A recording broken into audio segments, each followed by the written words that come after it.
ಕುಣಿಗಲ್ ವ್ಯಾಪ್ತಿಯ ಕುಣಿಗಲ್ ಬಸ್ ಸ್ಟ್ಯಾಂಡಿನ ಹಿನ್ನೆಲೆಯಲ್ಲಿ ಸಾಕಷ್ಟು ಗೊಂದಲಗಳನ್ನು 2 ದಿನದಿಂದ ನೋಡಿದ್ದಂಥ ಹಿನ್ನೆಲೆಯಲ್ಲಿ ನಮ್ಮ ಡಿಸಿ ಆದಂಥ ಚಂದ್ರಶೇಖರ್ ಅವರು ಸಹ ಬಂದಿದ್ದಾರೆ. ಕುಣಿಗಲ್ಗೆ ಕರೆಸಿದ್ದೇನೆ.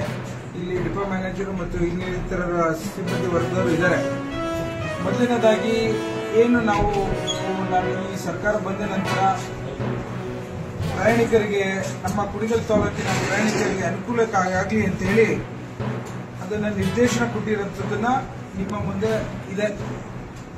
ಈ ನಿರ್ದೇಶನದ ಅನುಗುಣವಾಗಿ ಎಲ್ಲ ಬಸ್ಗಳು ನಾನ್ ಸ್ಟಾಪ್ ಮತ್ತು ಓಲ್ವೋ ಬಸ್ ಬಿಟ್ಟು ಎಕ್ಸ್ಪ್ರೆಸ್ ಬಸ್ಗಳು ಯಾವುದೇ ಒಂದು ಬೆಂಗಳೂರು ಮಾರ್ಗವಾಗಿ ಹೋಗುವಂತ, ಬೆಂಗಳೂರಿಂದ ಹಾಸನ ಮಾರ್ಗವಾಗಿ ಮಂಗಳೂರು ಮಾರ್ಗ ಹೋಗುವಂತ ಬಸ್ಗಳು ಒಳಗಡೆ ಬಂದು ಕುಣಿಗಲ್ ತಾಲೂಕಿನ ಬಸ್ ಸ್ಟ್ಯಾಂಡ್ಗೆ, ಬಸ್ ಸ್ಟಾಪಲ್ಲಿ ಬಂದು ಜನರಿಗೆ ಇಳಿಲಿಕ್ಕೆ ಅನುಕೂಲತೆ ಮಾಡಿಕೊಡ್ಬೇಕು ಅಂತ ಹೇಳಿ ಈಗ ಹೊಸ ಕಾನೂನನ್ನು ಮಾಡಿ ಅದಕ್ಕೆ ನೇಮಕ ಮಾಡಿದ್ದೇವೆ.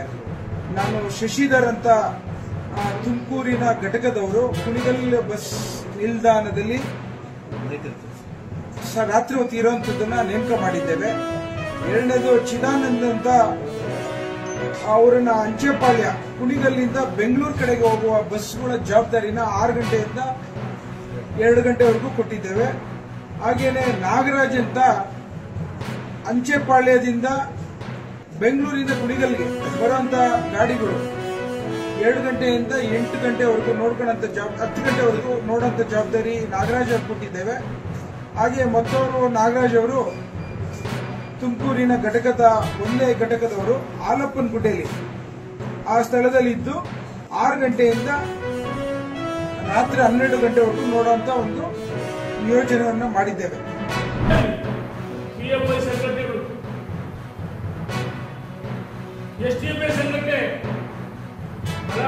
ಅವರನ್ನು ಬಂದಿಸಿ ಅವರನ್ನು ನೇಣಿಗೇರಿಸಿ ಮುಂದಿಟ್ಕೊಳ್ಳಿ.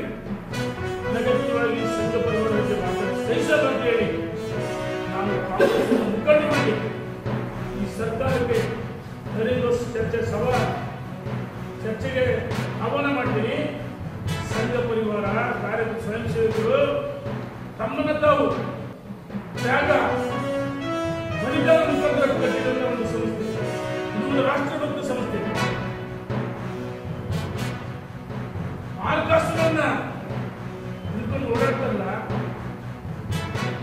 ಅದು ನಿಮಗೆ ದೇಶದ್ರೋಹ ಅಲ್ವಾ? ಅರೆ ಧ್ವನಿ ಅನ್ನೋದು ಅದು ಒಂದು ಮಂತ್ರ ದಂಡ. ತಪ್ಪು ಮಾಡಿದವ್ರನ್ನ ತಿದ್ದಿ ಅನ್ನೋ ಶಕ್ತಿ ಸಂಘ ಪರಿವಾರಕ್ಕಿದೆ, RSS ಇದೆ, ಅಂಗ ಸಂಸ್ಥೆಗಳಿಗಿದೆ. ಅತಿವೃಷ್ಟಿ ಇರ್ಬೋದು, ಭೂಕಂಪ ಇರ್ಬೋದು, ಅಪಘಾತಗಳು ಇರ್ಬೋದು. ಅಂತಹ ಸಂದರ್ಭದಲ್ಲಿ ಅವರ ಜೀವನ ಪಡೆಗಿಟ್ಟು ಜನರಿಗೋಸ್ಕರ ತಮ್ಮ ಜೀವನವನ್ನೇ ತ್ಯಾಗ ಮದುವೆಯಾಗದೆ ಸಂಘ ಪರಿವಾರ ಮಾರ್ಗದರ್ಶನ ಮಾಡ್ತಾರೆ. ಅವ್ರ ಬಗ್ಗೆ ಅಭಿಮಾನ ಮಾತಾಡ್ತಿಲ್ಲ. ಇದನ್ನು ಸಹಿಸಲ್ಲ ಅಂತ ಹೇಳಿ ನಾನು ಎಚ್ಚರಿಕೆಯನ್ನು ಕೊಡ್ತೀನಿ. ನಿಮಗೆ ತಾಕತ್ತಿದ್ರೆ ಹೇಳಿದರೆ ಯಾರು ಸರ್ಕಾರಿ ನೌಕರು ಪಥಸಂಚಲನದಲ್ಲಿ ಭಾಗವಹಿಸಬಾರ್ದು, ಆಗಬಾರ್ದು. ಅವರಿಗೆ ನೋಟಿಸ್ ಕೊಟ್ಟಿವಿ, ಸಸ್ಪೆಂಡ್ ಮಾಡ್ತೀವಿ ಅಂತ ಹೇಳ್ತಿಲ್ಲ. ನಿಮಗೆ ತಾಕತ್ತ ಇಲ್ಲ. ನಿಮಗೆ ತಾಕತ್ತಿದ್ರೆ RSS ಬ್ಯಾನ್ ಮಾಡಿ, RSS ಬ್ಯಾನ್ ಮಾಡಿ ತಾಕತ್ತಿದ್ರೆ, ನಿಮಗೆ ತಾಕತ್ತಿದ್ರೆ ಅಭಿವೃದ್ಧಿ ಮಾಡಿ ತೋರಿಸಿ. ಈ ರಾಜ್ಯವನ್ನು ರಾಮರಾಜ್ಯ ಮಾಡಿ. ನಿಮಗೆ ತಾಕತ್ತಿದ್ರೆ ಈಡೇರಿಸಿ. ರಸ್ತೆಗಳು ಇವತ್ತು ರಾಜ್ಯದ ರಸ್ತೆಗಳಿಲ್ಲ. ರಾಜ್ಯ ಹೆದ್ದಾರಿ ಇರ್ಬೋದು, ಜಿಲ್ಲಾ ಹೆದ್ದಾರಿ, ತಾಲೂಕು ಹೆದ್ದಾರಿ ಇರ್ಬೋದು, ಇವೆಲ್ಲ ನರಕಗಳಾಗಿವೆ, ಯಮಲೋಕಾಗಿದೆ. ಜೀವಗಳನ್ನು ಬಲಿ ಪಡೆದಿದ್ದಾರೆ. ಮುಂದೆ ತಿಳಿಸಿದ್ದಾರೆ. ನಿಮ್ಮ ಸಚಿವರಿಗೆ ಬುದ್ಧಿವಾದ ಹೇಳಿ.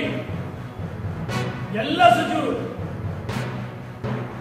ಇವತ್ತು ಟೀಕೆ ಮಾಡಿದ ಒಂದು ಅಜೆಂಡಾ RSS ಇರ್ಬೋದು, ಬಿಜೆಪಿ ನರೇಂದ್ರ ಮೋದಿ ಟೀಕೆ ಮಾಡಿದ್ರೆ ಬಹಳ ದೊಡ್ಡದಾಗ್ತದೆ. ನಾನು ಹೇಳ್ತೀನಿ, ರಾಜ್ಯ ಅಭಿವೃದ್ಧಿ ಮಾಡಿ, ಕೊಟ್ಟಿರುವ ಭರವಸೆ ಈಡೇರಿಸಿ. ವಿದ್ಯುತ್ ಬಿಲ್ ದುಬಾರಿಯಾಗಿದೆ. ಕುಡಿಯುವ ನೀರಿಂದ ಹಾಲಿಂದ ಆಲ್ಕೋಹಾಲ್ ದರ ಜಾಸ್ತಿ ಜನರ ಮೇಲೆ ತೆರಿಗೆ ಹಾಕ್ತಿರಲಿಲ್ಲ, ಎಲ್ಲಿಗೋಗುತ್ತಲ್ಲ ಸೋರಿಕೆ ಆಗುತ್ತೆ. ಏನು ಮುಂದೆ ಓದಕ್ಕೊಂಡ್ಬೋದ ಮುಂದೆ 2028 ಅಧಿಕಾರ ಕೊಡಲ್ಲ. ಅದಕ್ಕೋಸ್ಕರ ಭ್ರಷ್ಟಾಚಾರದಲ್ಲಿ ಮುಗಿಸಿದ್ರೆ ಅನಗತ್ಯವಾಗಿ ಟೀಕೆ ಮಾಡ್ತಾರೆ. ಟೀಕೆ ಮಾಡುವ ಬದಲಾಗಿ ನೀವು ಅಭಿವೃದ್ಧಿ ಮಾಡಿ ತೋರಿಸಿ ಅಂತ ನಾವು ಸವಾಲು